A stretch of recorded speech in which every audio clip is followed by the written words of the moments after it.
konti lang naman ang batas dyan sa Cebu, dyan sa Pilipinas, kasi nga kitang-kita naman na inireklamo yung kanyang, ang kanyang mga illegal na mga gawain dyan sa Cebu, at I hope nga makonvict siya kasi yung mga ginagawang paglabag niya ayon nga dito sa statement na ilabas ng ombudsman, talagang inireklamo nga siya dahil sa mga pagbibigay ng permit sa construction, which is yung shalom construction, na hindi naaayon sa panuntunan o standards. So, that was what, 2024? Kasi walang hindi siya nag-comply sa environmental compliance certificate. So, syempre, pag mga ganyan talaga sa atin sa Pilipinas, kung sila ay magkakasabwat, itong mga contractor na ito, hindi naman yan lingid sa kaalaman ninyo, na ito ay talagang pinapaboran na kung sino yung nakaupo. Pero at least ngayon, yung nag-file ng case, so is this si Moises Garcia, Moises Garcia, bigas ito, Diperin, parang gamot lang parang, ayan, Diperin o Diperine, whatever, kung ano man ang bigkas dyan. So, ngayon nga, mga kapalangga, based dito sa statement ng Ombudsman, April 23, ay sinabi nila na under preventive suspension na walang sweldo itong si Wakwak Gwen Garcia up to 6 months. Habang ito ay gumugulong yung kaso niya. So ngayon, di pa naman siya convicted. So preventive suspension pa lang naman ang binibigay sa kanya. So definitely, tuloy-tuloy pa rin yung pagtakbo niya dyan sa Cebu. Pero wag niyong iboto. Ang iboto niyo ay si Pam Bariccuatro. 'Di ba? Nakita niyo, nakitaan ng grounds, 'di ba, sa kanyang mga allegedly illegal activities, pagpapabor o pagbibigay ng permit dito sa mga contractor na ito, na kung saan hindi siya sumusunod sa tamang proseso. So, syempre, pag hindi ka sumusunod sa tamang proseso, later on, kapag napatunayan na yon, ipapasok yung mga graft and corruption dito, bribery, di ba? Ganun yung pwedeng, pwedeng, sa kanya, ikaso later on. Ay, laglag. So, ganun pa man, mga kababayan, ang drama nito ni Wakwak, ang drama ni Wakwak, dahil ito daw ay what? Okay. Kaya daw niya nagbigay nagbigay daw siya ng that particular permit dahil daw sa matinding kakulangan sa tubig sa Cebu City at sa mga iba pang lugar sa Metropolitan Cebu Water District. Ang sinasabi niya dito, yung pag-issue daw ng special permit, yun nga ay bunga ng pangailangan, it's an urgent crisis daw. So sinabi pa niya dito na yung desisyon, ang ginawa daw desisyon, kasama sa pakipag-ugnayan sa mga kinaukulang ahensya tulad ng DNR, Bureau of Environmental Management Bureau, at Mines and Geosciences Bureau. Yun nga, ang sinasabi niya na idineklara daw ito ng Provincial Board a state of calamity dahil doon sa sitwasyon. Ang sabi niya, wala daw siyang personal interest o masamang hangarin, tanging gusto lang naman niya ay kuminis agad para daw sa kapakanan ng mga Cebuano. Julul, magpapaniwala ba kayo?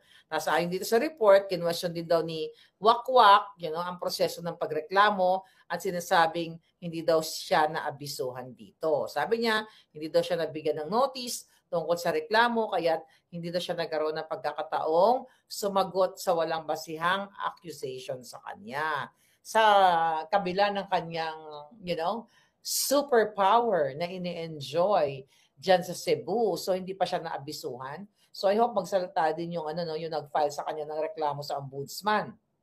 At sinasabi niya ito daw ay political, motivated. Motivated, kakampi niya ang mga bangag. 'Di ba? Diyan sa Cebu, sana nga manaig yung hustisya At least dito nga sabi ko, gigabaan na siya kahit papaano, kahit, makakaapekto din sa kanya. Kasi yung masuspend siya ngayon, di ba? Effective immediately up to 6 months, di ba? But yun nga sa nagko-comment, nagtatanong, still, pwede pa rin naman siya tumakbo, pero boboto niyo ba? Siyempre hindi. Ba't yun naman iboboto? Ang mga drama-drama na bodo yung kanyang trust na mananalo siya dito sa na to, sa kasong ito, at mananaig daw yung katotohanan at katarungan, at ang ito daw nga ay politika, pang-politika. Sabi pa nga niya dito mga kababayan, mga palangga, hindi ba naman nakakatawa-tawa tong bruha na ito? Talagang ang tawag dito, yung sinasabi niya talaga ay sobrang nakakatawa dahil nga etong mga ito, kung makakalusot at lalapastanganin nila ang batas, ay lalapastanganin talaga nila yan.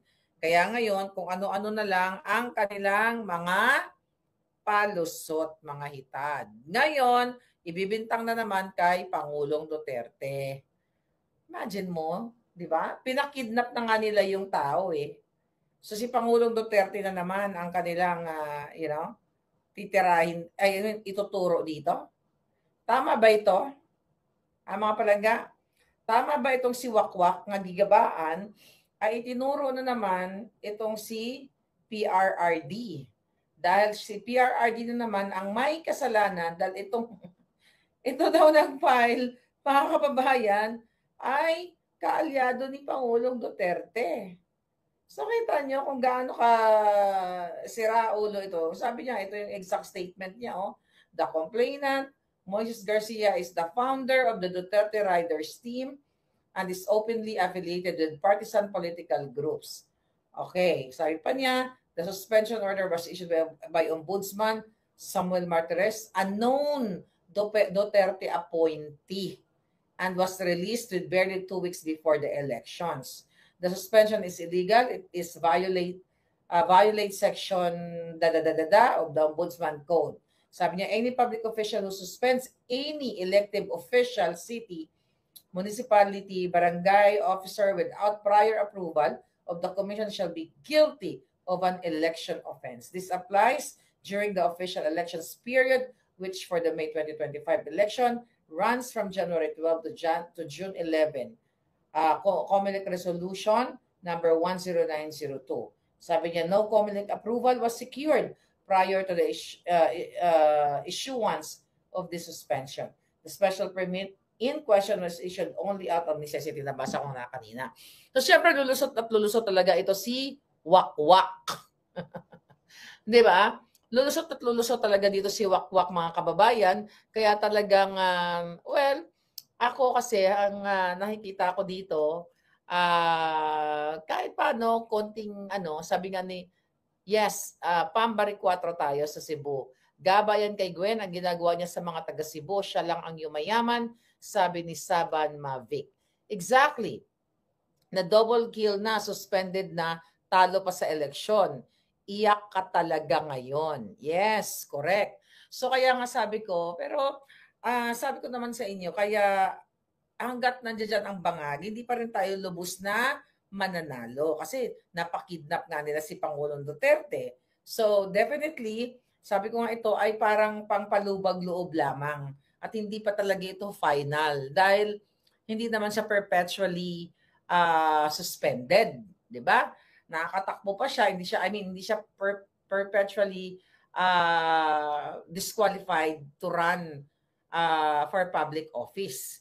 So, pero sabi ko nga, dapat na masususpend siya ng bonggang-bongga, umaaray din ang loka-loka. Di ba? Umaaray din siya dahil nga nakikita natin, sinasabi nga niya na ito daw ay what? Ito daw ay illegal. So, syempre, kanya-kanyang kanya-kanyang lusot yan, mga kababayan. So ngayon, mga palangga, ang mga eksena ngayon dito ay, syempre, ang mainit na mainit, yung pinag-usapan natin kanina tungkol kay manggagamit. Alright? Okay, HSBC scammer nga wakwak, sabi ni Chris Torregasa. Oo nga sabi ni Palangga. Okay, gaba na. Watching from Qatar, sabi ni Jerry Tan. So ngayon mga kababayan, kung nakikita ninyo, talagang grabe yung ano no, yung nangyayari sa Pilipinas. 'Di ba? Naglabas si Manga ng ipupush daw niya sa ombudsman itong sila Remulla at itong mga bangag na itong mga appointee ng kapatid niyang bangag, pero again ayaw pa rin niya pangalanan yung kapatid niya. Pero recently ito sa Daily Tribune may lumabas na ito daw si Remulla ay talagang ikinibit balikat lang niya yung sinasabi ni Amy Marcos.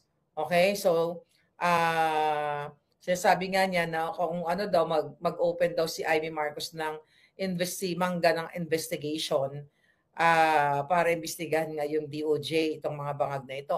Kaya ganito katapang ito eh. Kaya ganito katapang ito, sabi ni Eileen Villacasino, deserve ni Wakwak. Kaya ganito katapang ang mga appointee ni Bangag kasi nga malakas ang loob nila. Okay? Dahil nga magkakasabwat sila. Kaya nga gano'n na lang yung ating inis dito, galit kay Amy Marcos na nagpi-playing safe siya. Malala na yung sitwasyon ng Pilipinas. 'Di ba? Recently, bagsak ang rating ni Bangag. Tapos later on, may lumabas na may nilabas sila na survey naman na tumaas na naman ang rating ni Bangag. 'Di ba? From bagsak na approval rating, gumawa sila ng sarili nilang survey. 'Di ba? Tapos gumawa sila ng kanilang sariling survey, mga kababayan.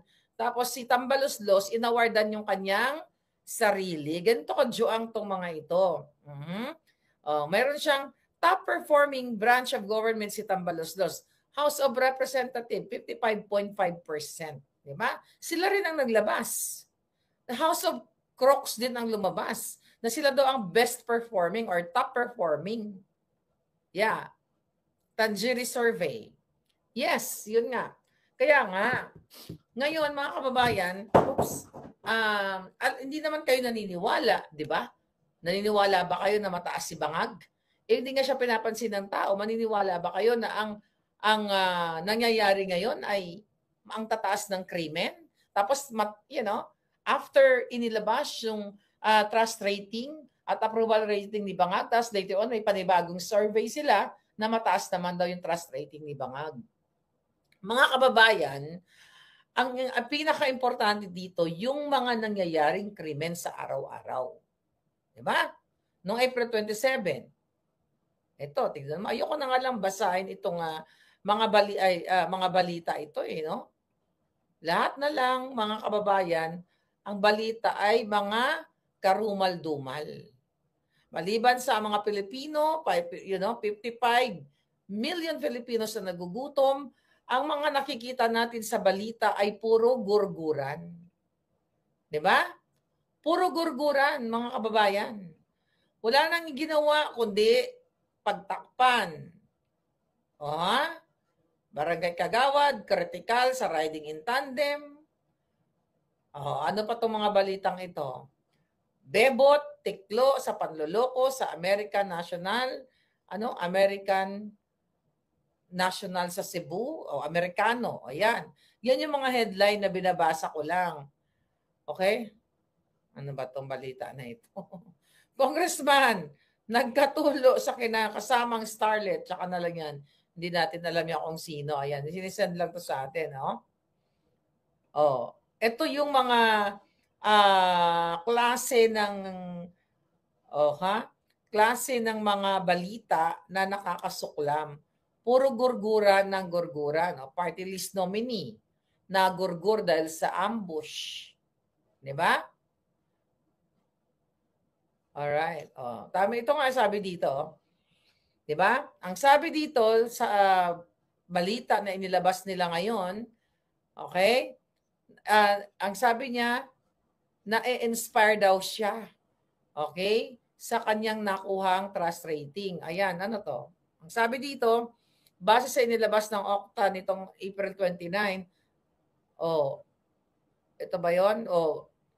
Ito yung bumaba siya. Bumaba sa 60% ang Pilipinong nagtitiwala kay Bangag mula sa 65 na natanggap niya noong Nobyembre 2024. maging ang performance rating ng bangag ay bumaba rin. Ayan, binasa na natin to, di ba? Pero yung sa tangerine nga, yung sinabi mo dyan kanina palangga ay tumaas. Pero alam nyo, wala naman na kwenta itong survey na ito.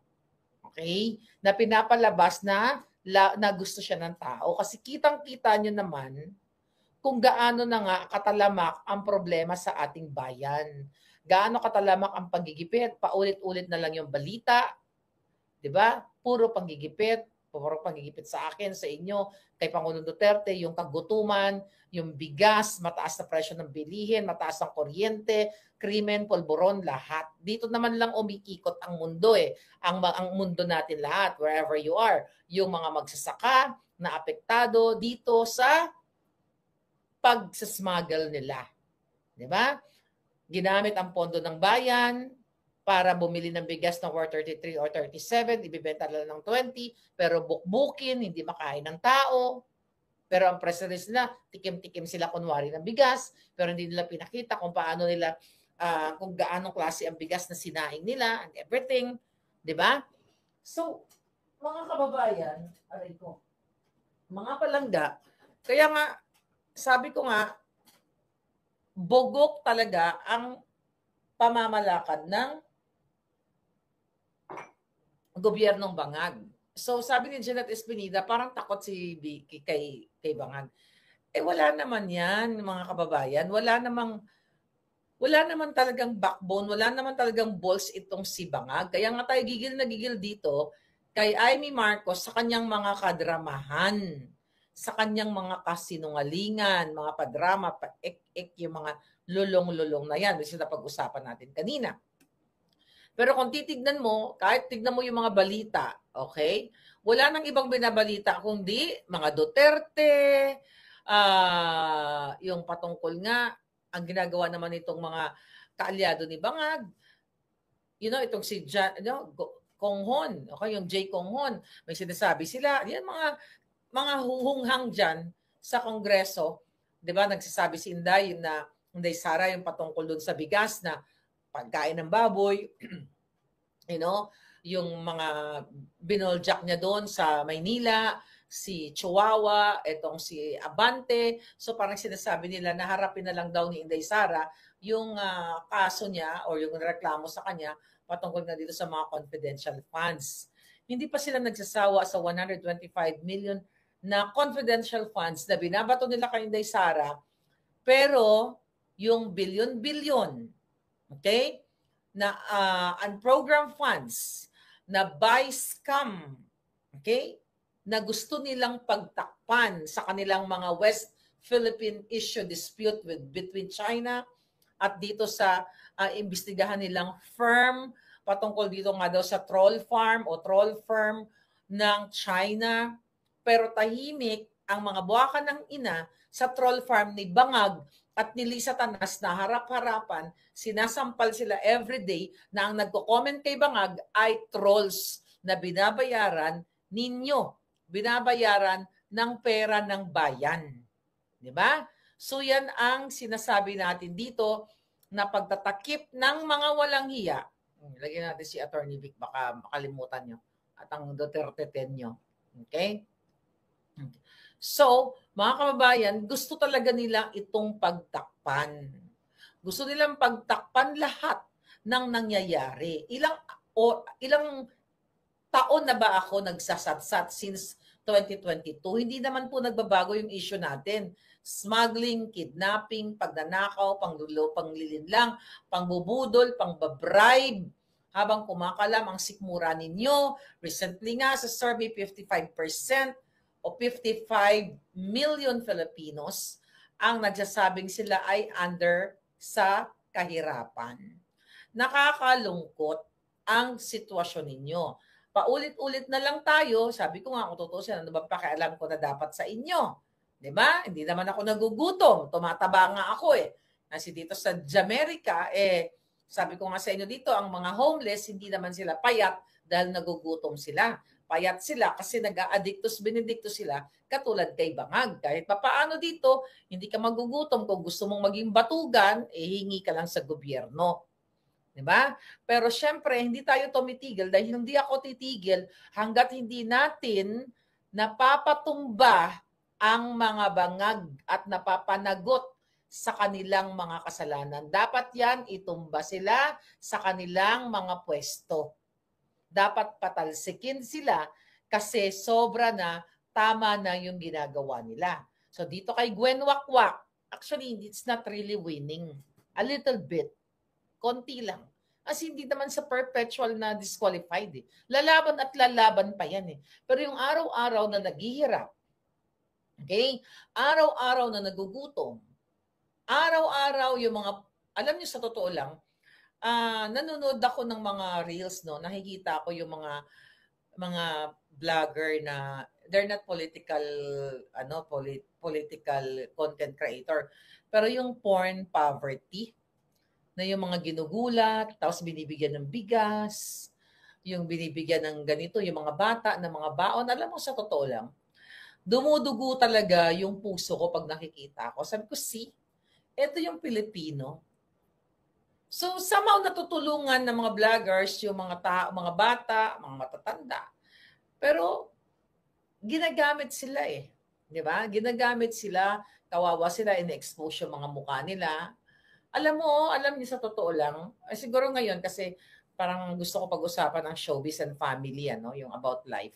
So ang nakikita ko dito, ito ay produkto lahat ng pagiging gahaman ganid ng mga politiko. Kaya patuloy kayo mga mahihirap na mga kababayan ko, na katulad ko na dumaan sa kahirapan, ay medyo umangat-angatan ng konti dahil naningkamot yun ko, 'di ba, na makaanhi dere para makatakas sa kahirapan. Pero diyan sa Pilipinas, nakakaawa yung mga ginugulat, tapos binibigyan ng bigas. Nakita niyo 'yon? Hindi ko alam ba't lumalabas sa akin yun, kasi pinapanood ko siguro. So, naaawa ako doon. Ganun kababa yung tayong mga Pilipino. Pag mahirap ka, gulatin ka, nabuisit ka sa una, sabi mo, ito, bigas o ate, tapos tatanggapin mo. You know how degrading yung ginagawa nyo sa kapwa nyo? Ayoko ng ganun eh. Baka sa akin, hinampas ko sa ulo yung bigas. 'Di ba? Kayo, ano nyo dyan? Nakakaawa sila, yung mga ginugulat na mamalengke. Ayoko ng ganyang ayoko ng ganyang mga content na talagang yung pagiging mahirap ng tao, lalong kinakawawa. Yan, nakakajutang gini na talaga, Eloy Macruz. Tapos yung mga bata, ini-expose, binibigyan ng mga barya, ate, kuha ka ng bigyan ng mga barya. Hindi ko gusto yan kasi mas kung hindi magnanakaw si Bangag, kung hindi magnanakaw ang mga buwaka ng inang, kongresista, lahat sila, hindi magkakaganito yung buhay ninyo na yung mga kababayan natin. Kapit din sila sa patalim. Imagine mo, ginulat mo, tapos binigyan mo lang ng 5 kilong bigas. Hindi ko kilala yung mga nagbablog-vlog na gano'n. Pero ito para sa akin, larawan ito ng kahirapan.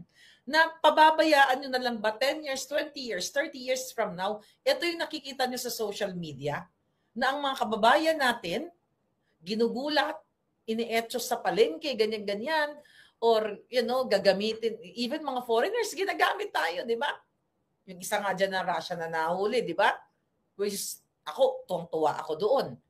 Oo, pero 'di ba, tuwang-tuwa ako doon kahit papaano, pero ginagamit ng bangag 'yun, gobyerno, na ito ay ginagamit nila ng mga vloggers, dapat dapat ay parusahan, not us, na tayo mga political commentator, kasi tayo yung nagbubukas ng kaisipan ng ninyo na ang mga inexpose natin dito ay mga kawatan, public interest to.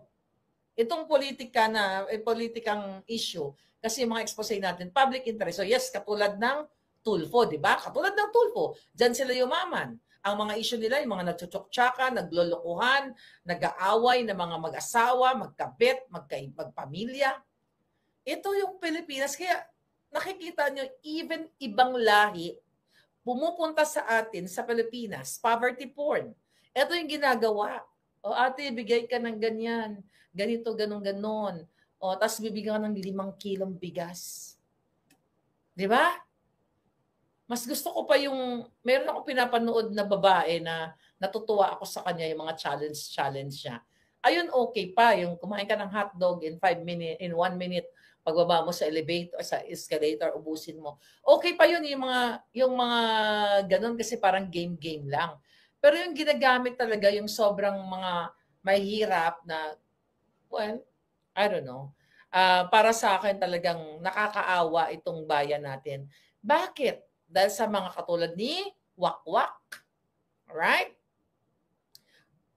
Oh, ano sabi ni Christopher Monresa? Hunger is just a haka-haka lang raw, sabi ni Gadon. Ayan ang baka ng inang yan. Wala pong prinsipyo yan. Di ba, anong posisyon yan? Di ba, to fight, ang posisyon yan, binigyan siya ng gawa-gawang posisyon to fight the kagutuman. Di ba? O anong ginawa niya? May ginawa ba siya? Nakita niyo yung mga bata, mga tao gutom? Kawawa talaga kayo. Kaya nga, kailangan, I don't know kung hanggang, ano, poverty alleviation, sabi ni Potbolero. Yes, anong poverty? To fight, poverty alleviation nga. So ngayon, sabi ni Palangga, Kupang Antipolo may binaril na naman, sabi ni Shilabs. Yes, kasi nga wala nang sa tamang kaisipan ang inyong pinunong bangag. Kaya ito ngayon ang nangyayari sa inyong bayan. Right? No to Tulfo. Huwag kayo na kayong bumoto ng Tulfo. 'Di ba? Pagdating sa mga issue, usaping issue, tignan mo yan si Tulfo, Rafi Tulfo, 'di ba? Senador. Ang PCSO, ano na nangyari doon? Wala na. Nagkaroon sila ng executive session, 'di ba? Nagkabukingan na, tapos ano nangyari? Coco Pimentel, wala na. Nag-hiring na ba sila uli? Napanagot ba? Yun nga sabi ko kanina, alitagtag yung sa droga. May napanagot ba sila? Yes, sabi ni Oli, disqualified na ba? No, hindi siya disqualified. Sinuspende lang siya bilang governor niya Palangga, Oli Maloles. But anyway, hindi pa siya ma-disqualified kasi hindi pa siya convicted. Okay? Wala pa. Ano pa lang, ongoing pa yon. Buti nga 6 months lang hintayin niya, sabi ni Percival Capriso. Yes, Duterte 10. Si Madam Thunders mayabang. Kasi wala naman, alam nyo, wala naman kasi sana problema kung matanda ka na eh. Kasi lahat naman tayo, papatungo doon, patanda naman tayo. Ang problema dito kay Wakwak, akala mo, nagkiat-kiat pa nga daw Alpotera. Katulad ni Luistro, di ba? Gumigiling-giling, nakala nyo, yung kipay nila, nilalagyan ng siling maanghang. Daw mga gaga. Right?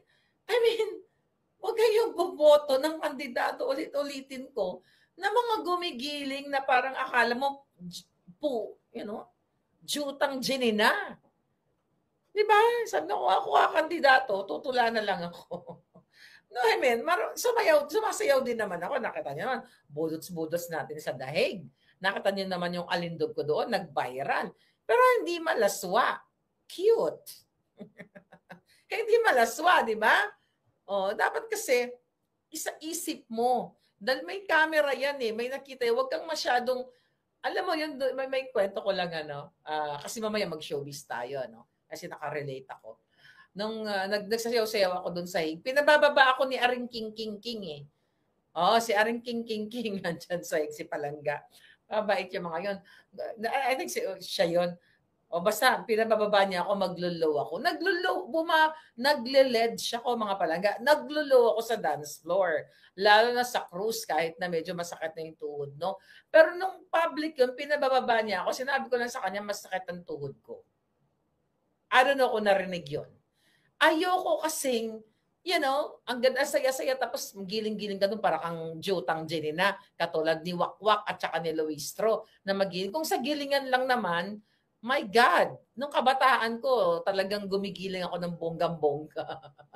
Kahit naman ngayon gumigiling ako with friends, pero 'pag gano'n, sa gano'ng actual, hindi ka puwedeng gumiling daw alpotera ka na 'no, kamanhimo.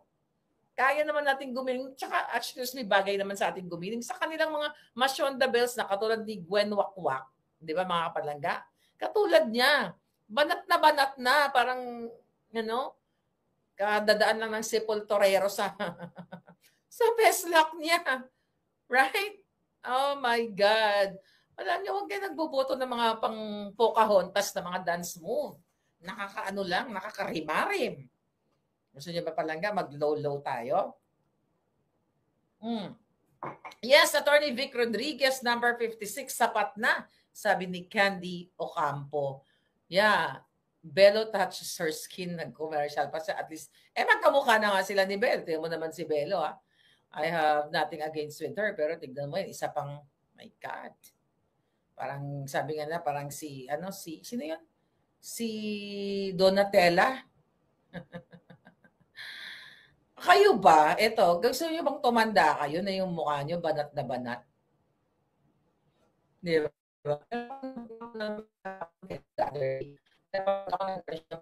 Nagpa-facelift siya. My God, para sa akin, don't do that. Imagine mo, babakbakin yung mukha mong ganyan. Wawakwakin ng ganyan para masabi lang na bata ka. You have to age gracefully, darling. Huwag na kayong magngarap ng mapawakwak nyo pa yung mga pagmumukha nyo. Ako, kontento na ako. Sometimes, maganda yung skin mo pag nakatulog ka. Pero at the end of the day, mas masarap na organic ka. Yes, sabi ni Noc, formalin expired. Di ba? Ngayon, si Donatella, Versace, sabi ni Tito Bam. Di ba? Ang susyongit. Tsaka yung dito ang Amerikana. Sino ngayon yung parang gumagano na yung mga muso nila?